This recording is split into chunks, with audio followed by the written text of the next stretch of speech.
ngiyakholwa yena iciphe kahle because bengalele benicuphila kithi bazalwane ngiyamthemba uJesu ukuthi uye wanishishizela wakhuluma angikholwa ukuthi khona ungakhulumanga kuye sila ngoba uyakhuluma siyambonga kakhulu ke uNkulunkulu ekseni bangincishile ke iprogram kodwa ke akusholo lutho ngiyacela ke bazalwane singakaqali ngisayihlela sike sihlabelele iculo elisebacelongweni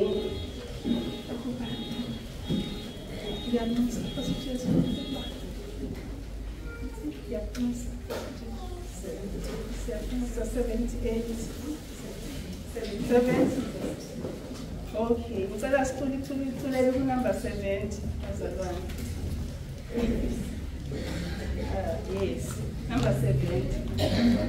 Abanamacilongo, number 70. Siyabusa Nkosi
Jesu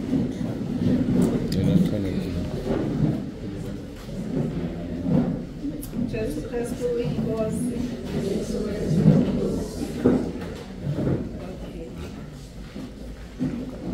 Siyambonga-ke uNkulunkulu ungkhuleka nje wami ukuthi sengathi umlimi ngafuthi kodwa engineqiniso nakho ukuthi akushiba futhi nanoma kungathatha isikhathi eside kangakanani.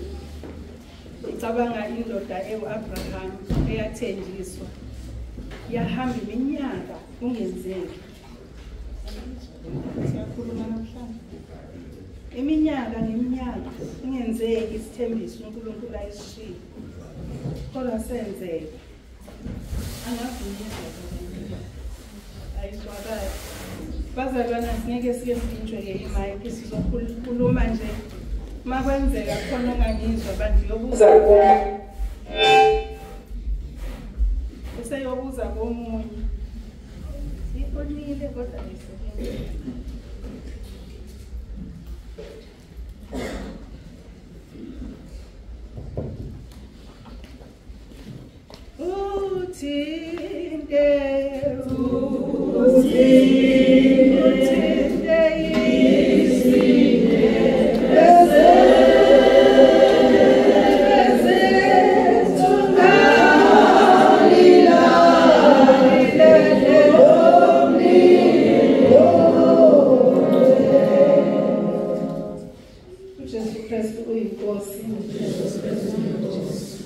Izolo sikhulume ngetimu yenkonzo zethu ebithi ngiyalazi iqiniso neqiniso lomkhulumo.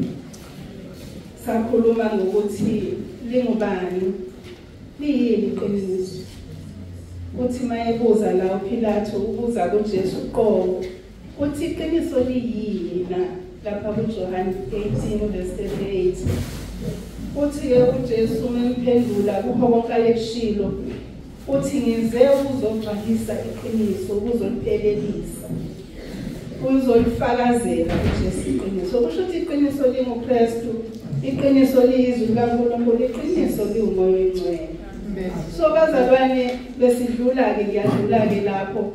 Namhlanje siyaqhubeka iy'nkonzo zethu zisekuyo leyo timu ngoba sizohamba nayo le timu kuze kuphele kuze kube ikusasa okusizwa inkosi masisekhona emhlabeni. Itimu yethu-ke itholakala kuJohane chapter 8 verse 31 and 32. Simfunde ukuze singene kahle. Sitheke siqala kuverse 8. Lithi-ke esakhuluma lokho abaningi bakholwa nguye. Khona uJesu wathi kubaJuda abasebekholiwe nguye, uma nini ezwini lami ningabafundi bami sibili. Ngiyakulazi iqiniso neqiniso liyakungikhulula. Amen. Amen. Namhlanje-ke bazalwane sibheka ukukhululwa. Ukuthi kuyini ukukhululwa? Ufinyelela kanjani kahle kahle ekwazini iqiniso. Angithi sibheke enkululekweni. So namhlanje sibheka ukuthi sizofinyelela kanjani ekulazini iqiniso. Sizoqala ngokufunda-ke laphayana incwadi kaJohane chapter 8. Sizofunda-ke siqale ekuqaleni ngevesi qala kuverse 1. Singakasho ukuthi iziphi iy'telo okufanele uyithathe ukuze ufinyelele ekwazini iqiniso. Ake sifundeni. Isihloko sala sithi owesifazane obanjwe ephila. Siyaqala-ke siyafunda. Khona uJesu wayentabeni yenqumo. Ekuseni kakhulu wabuya weza ethempelini. Abantu bonke beza kuye wayesehlala phansi wabafundisa. Ibambele. Uverse 3 uthi kepha ababhali nabaFarisi baletha kuye owesifazane ebanjwe ephila. Sebemmise phakathi kwabo. Bathi kuye, mfundisi, lo wesifazane ubanjwe esoqotsheni lokuphila. Emthethweni uMose wasiyala ngabanje ukuba bakhandwe ngamatshe pho wena uthini na bakusho lokho bemlinga ukuze babe nokumangalela kepha uJesu wakhothama waloba ngomunye emhlabathini wathi besambuza njalo walulama wathi ongenasono phakathi kwenu aqala mphose nje waphinda wakhothama waloba emhlabathini bathi bebuza lokho belahlwa izinhliziyo zabo baphuma ngabanye beqalela kwabadala kwaze kwaba ngabokugcina uJesu wasala yedwa nowesifazane wayemkhona uJesu wayeselulama engaboni umuntu ngaphandle kowesifazane wathi kuye sifazane baphi labo bamangale bakhona akekho umlahlayo na wayesethi akekho Nkosi wayesethi ke uJesu kuye nami angikulahli hamba ungabesona amen amen bazalwane indaba le esiqhelile sijwayele kakhulu indaba le sijwayele kodwa kule ndaba kukhona ukuthi ufinyelela kanjani ekulazini iqiniso uma ngabe simbheka lo wesifazane asilwazi uhlobo lokuphinga ebandleni lo kodwa siyazi ukuthi ungeke uphinge wedwa kufanele kube khona umuntu ozobambisana naye ephingeni kodwa akushiwo lutho ngaye kusho ukuthi lo wesifazane kungenzeka ukuba wayengazi ukuthi urong kungenzeka ukuba wayengabonanga ukuthi khona okurong akwenzile kodwa laba ababembambile babezibona bengcono kunaye babezibona bona bemsulwa ngoba bengabanjwanga ake sifinyelele ekulazini iqiniso uqale ekutheni uzibone wena ukuthi urong uma usubonile ukuthi awuhambanga kahle ukuba wayesebonile lo wesifazane ukuthi akahambanga kahle wayezothi baqinisile Nkosi kanje kodwa akazange afinyelele lapho mhlawumbe wayengathi nginike esinye isijeziso kodwa hayi sokuthandwa ngamatshe kodwa wathula njengemvu phambi komgundi ngoba wayengazi ukuthi sebezombulala vele kodwa wayengazi ukuthi lo alethwa kuyena yena uzothi injalo indaba yethu bantwana bakaNkulunkulu uma usubonile ukuthi angihambanga kahle usubonile ukuthi kodwa futhi ngeke uzubone ungazange uze uzwe izizwe likaNkulunkulu bayokholwa kanjani lezwami so uma ngabe usulalelile kufanele ukuqala lalela isifundiso lalela ukuthi kuthiwani lalela ukuthi kuthini izwi sithele iqiniso lithini iqiniso uma usulalelile ubese-ke uyathatha isitepu sesilandelayo uma sifunda lapha encwadini kaTimothy Timothy wesibili chapter 3 verse 16 lithi-ke angithi ulalela isifundiso lithi yonke imibhalo phefumulelwe nguNkulunkulu ilungele ukufundisa nokusola nokuqondisa nokuyala so uzolalela isifundiso uzokuthola konke lokho uzoqondiseka uzofundiseka uzoba nakho nje nokuyaleka uma usuyalekile-ke ilapho la uzobona khona ukuthi cha la anginyatheli kahle la angihambi kahle ukuze-ke umuntu kaNkulunkulu apheleliswe yonke imisebenzi emihle kumele ukuthi qonda yonke imibhalo angithi step sokuqala lezo size la sizolalela izwi likaNkulunkulu ngithe izolo asisenawo umoya wokuhleba so asizukhuluma namuntu ukuthi wena uyamhluka ubaba ekhaya asizukukhuluma la ngoba size ukuzofuna iqiniso uma ngabe iqiniso likulahla ilala uzophuma khona uye ekhaya ufike ulungise injani indaba bazalwane uzasilalela isifundiso ukuthi okwesibili bese uyasihlola ukuthi ngenze kahle usulalelile wabheka imibhalo wabona ukuthi ayi la ngiyashayisa la ngihamba ngapha la sekusele kancane usulalela imbali esintshela imbali angithi uma sisuka endaweni ethize siye endaweni ethize siyesifuna ama directions i-direction ephelele izwi kaNkulunkulu uyazi ukuthi ungahamba ngisho olwandle ungandizisa ngisho ibhanoni ngezwi kaNkulunkulu so uma ngabe uzolalela izwi kaNkulunkulu angeke ulahleke bese kuthi usuyasixolisisa-ke bese uyakulungisa phela ukonakela angikwazi ukuthi ngifike ngithi ngimhluphile ubaba wasekhaya kodwa uma ngiphuma la ngiphinde futhi ngiyoqhubeka kufanele uma ngifika ekhaya ngifike ngithi baba ngiyaxolisa angenzanga kahle lana izwi likaNkulunkulu ungathi umama sibande uthe ngoba umama sibande naye ziyamhluleza kwakhe ithi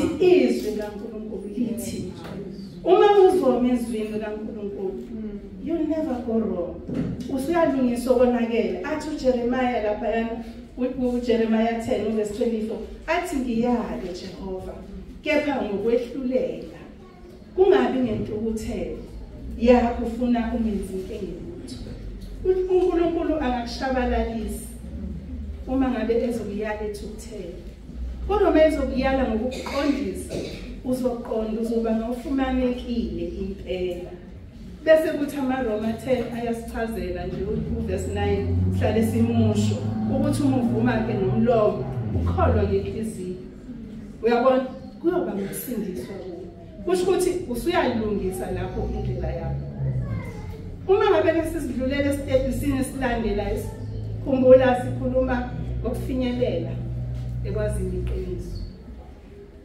sekufanele shintsha-ke phela inkambo usiyalungisa okwenzekile shintsha inkambo bonakala ukuthi kukhona okufikile kwena bashintshe izinto uma ngabe uzothatha amanzi aclean uzothela i-oros phakathi kusale kungamanzi kuyashintsha kushintshe ngisho umbala kushintshe ngisho i-taste kusho ukuthi nawe shintsha uzushintshe ngisho i-taste dleka kwabaseduze uma ungena ngokuthetha ungena esangweni ngena ngokuthula uma ngabe ungena ngenhlamba kwamakhelwane ngena ngokuthula bakhona abazalwane angizokusho ukuthi abantu ngizothi abazalwane esizalwa nabo enkosini umuntu ongenakho nhlobo thula athi uma efike kwakho usaluthwala izandla ekhanda uthi kodwa Nkosi ngaze kalingwa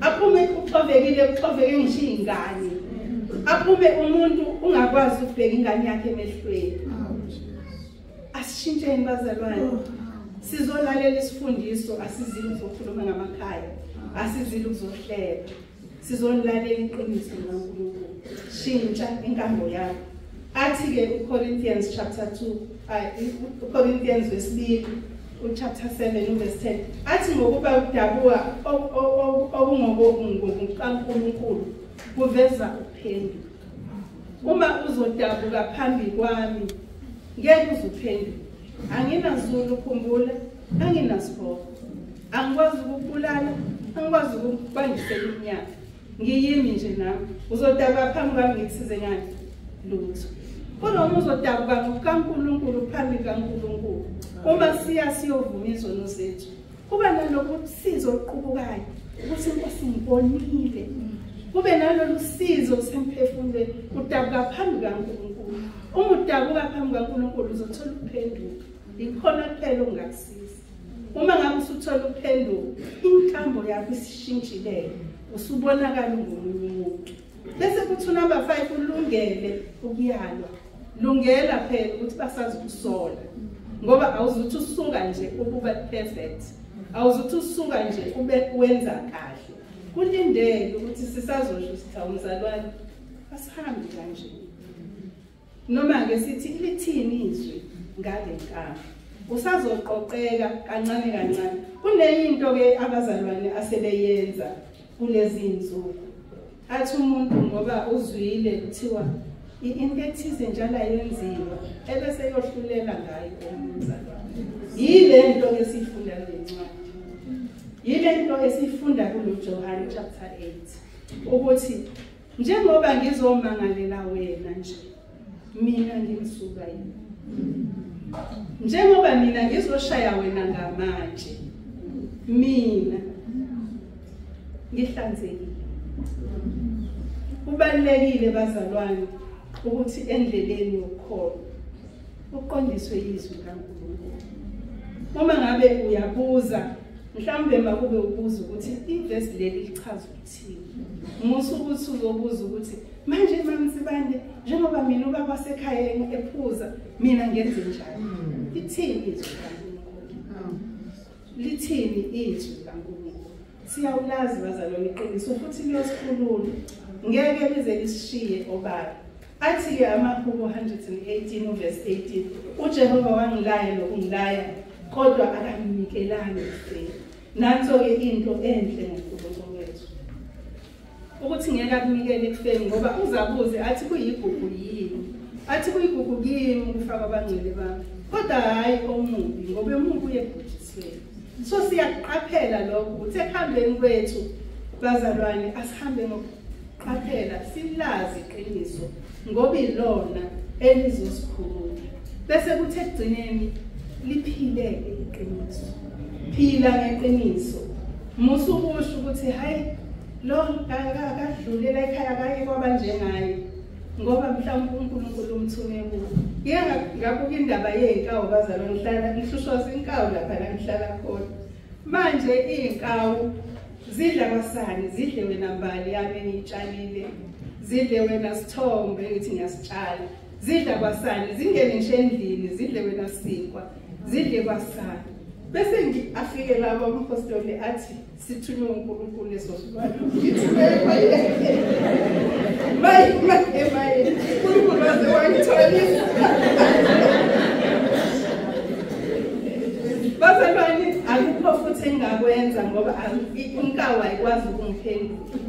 Ayikwazi inkawu ukungitshela ukuthi ngithunywe uNkulunkulu noma ngiyakuhlupha nje ngifuna ukubona uzothini. Ayikwazi ukungitshela. Kodwa iyangihlukumeza. Ngiyabona ukuthi angikwazi ngisho ukwenzani. Manje ngiyayibuka lento ukuthi mangabe kufanele ngiphile ngeqiniso. Kusho ukuthi kufanele ukuthi ayithi mayisidle kwani inkawu yasiphula ikikhipha imbali ibhekise phezulu. Impande uyithola isibheke phezulu iy'tshala ngakho kodwa ngiyothi ngifaka sekutheni ngoba phese ngathi angiyeke iy'tshalo ngoba iy'tshalo ngevele yenze njalo. Kithi siyikhiphile kufanele ukuthi athi-ke le ngihlala naye khuleka awukakhuleki. Hayi ngoba so kufanele ngiliphile lelo qiniso. Kufanele ngikhuleke ngempela ngoba akekho odala inkawu. Akekho futhi oyithumile. Umuntu ekwazi ukukhuluma ilanguage ayizwayo uNkulunkulu ngoba uyena edalile. Noma ngihlupa kanjani kufanele ngitshele yena. Ngizophila ngeqiniso lelo. Yilona qiniso okufanele silazi. Ngoba ngempela uma isakusho yena hayi kuyangihlukumeza nje. Ngivele ngibone ukuthi akazoyela inhlobo nami. Akekho nje emkhakheni wami okuzwelwa. Ngibona ukuthi ngifake phile. Kodwa-ke mase ngibuya kahle eqinisweni ngiyabona ukuthi ngempela umuntu okwazi ukukhuluma nenkawu uNkulunkulu ngoba uyena omdalile. Futhi umuntu okwazi ukuyikhuza uyena ngoba iyaluza ulimi alikhulumayo. So bazalwane kunezimo indlela kaNkulunkulu iyanyukela ngesinye isikhathi. So kufuneka ukuthi umkhonze ngomoya ngempela ngoba umoya awukho phansi. Umoya use. So nawe khuphukela kuNkulunkulu. Angithi uma kukhulunywa ngokuhlisa kwebandla akusho ukuthi uJesu uyozazi usidonqula phansi angithi. Kuthiwa uma ngabe unomoya kaNkulunkulu uyohlangana naye. So injalo lento bazalwane ukuthi makuthiwa phila ngeqiniso suka phansi. Suka phansi, phakama ukuze uhlangane nomoya kaNkulunkulu. Uphile ngeqiniso, kuyaphileka kunzima kodwa kuyaphileka. Kuyajwayeleka futhi. Uma usujwayele awuboni ubunzima akubonayo umuntu. Futhi kufana nohambo bazalwane. Uma ngabe sihamba endleleni ngeenyawo. Kukhona okwazi ukusheshsha, kukhona okwazi ukuhamba kancane, kukhona ophakathi nendawo. Singeke size sibe lapha yasonke kufanele kube khona abazoza ngemuva babuke ezinyathelweni zethu. Uma ngabe inyathelo zakho zithi kanje kusho uthoza ngemva kwakho uzokwenza njani? Uzothi kanje. Niyayibona? So kumele ukuthi mawuphila ngeqiniso landela izwi kaNkulunkulu. Uma ulandele izwi kaNkulunkulu ngeke uduke. Futhi uma ulandele izwi kaNkulunkulu ngeke ube nakho ukuthi usengihluphile umyeni wami usethe nje angivele ngikhuleke izinkawu zisiphule kwasana egcekeni. Kufanele ukuthi ngijule ngiyezwi kaNkulunkulu bese ngiyaqonda ukuthi uNkulunkulu wayidala izilwane zonke. Futhi uyakhuluma nazo ngolimi thina singeke sikwazi. Yingakho uma ngabe ufuya inja uyifundise iyafunda inja uzubona ukuthi ukhulu kangakanani umsebenzi uNkulunkulu awenza. Inja uyakwazi ukuyifundisa uyubone bethi hlala phansi ihlale. Kuthiwe suka isuke, kuthiwe lala phansi ilale. Ngoba isifundisiwe isiyazi uNkulunkulu ukhuluma ke nezilwane ngendlela ayidaleli language yazo njengoba nathi sidalela ukukhuluma isiZulu. Ingakho nje masihlafuna isiZulu noNkulunkulu esizwa esiphendula. Uma ngabe ke sizophila ngeqiniso bazalwane asinako ukwenzelela. Awubi nayo umuntu ongcono kunomuntu. Ngoba phela uJesu akazange eze kwabangcono. Uma ngabe thina sizofuza uJesu, simfuza kanjani masikhetha abantu? Simfuza kanjani masinabantu abangekho eklasini lethu? Yazi ukuthi angaze ngizwe ukuthi ezulwini kuno grade 1 no 2 nokuze kuyofika kwa12 cha angaze ngizwe.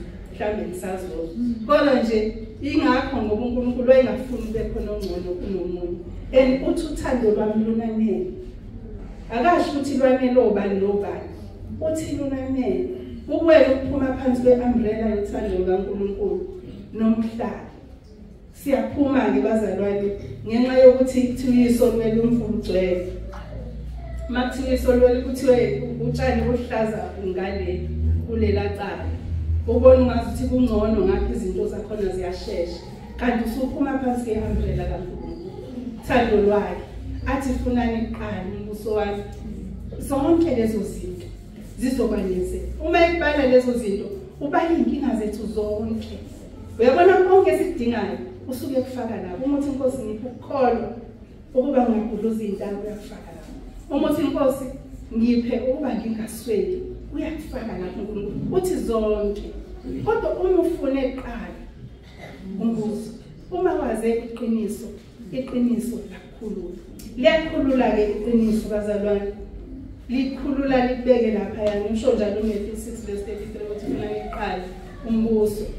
Konke lokho khona konke lokhu kuyawanezelwa nini. Usho ukuthi umuntu unokholo okuncane uzokwanezela. Uma ungabe unokungabaza uzophela ungabazi kube nesindi uqine. Ngoba kwenezela izinto ezinhle akanyezela usizi. Angeke aze akunezele usizo uNkulunkulu. Kodwa kuphela asilazi iqiniso. Asazi ukuthi yena uGenesis wathi asenze umuntu asifuze. Faniso wethu asifuze. Ukhomthando odlula lo. Angithi uma ngabe ukhulelwe njengoba singomama uyufisa ukuthi sengathi nganyaka ingafani nobaba wayo. No sengathi ngifana nawe ubaba kawo uhle kahle. Ubaba ngelomo udadewabo muhle kakhulu sengathi ngafana naye. Ngoba sifuna izinto ezinhle for abantwana bethu. So noNkulunkulu ufuna izinto ezinhle kathi. Ingakho athi abasifuze ngomfanekiso wethu basifuze. Liyalazi iqiniso neqiniso liyakukhulu la ngicela udedele umphathi ohlelo angazi ukuthi yini elandelayo manje. Kodwa singakaphumi sizocula. Ngingakasuki lana sizohlabelela bazalwane. Ngiyomxolela angikwazi ngihlabelela kodwa ngiyamaze ngimkhonzayo. Ilokho nje ukuthi mase ngingedwa ngiyahlabelela ibele.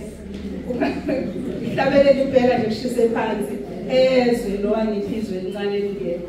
Kodwa uyezwa. Ngizocela sicule ku236 namhlanje emacilongweni. Inkosi yomusa inkosise emva kwalokho ngizocela umama uMkhize maye khona phakathi wethu. Uma engekho ngicele umama uMaseko asiphulelele sidlulele inkonzo bese sinikeza umkhathi ohlela qhubeke nohlelo. Siyacula-ke bazalwane ngomhlaba kamkhulu unosibole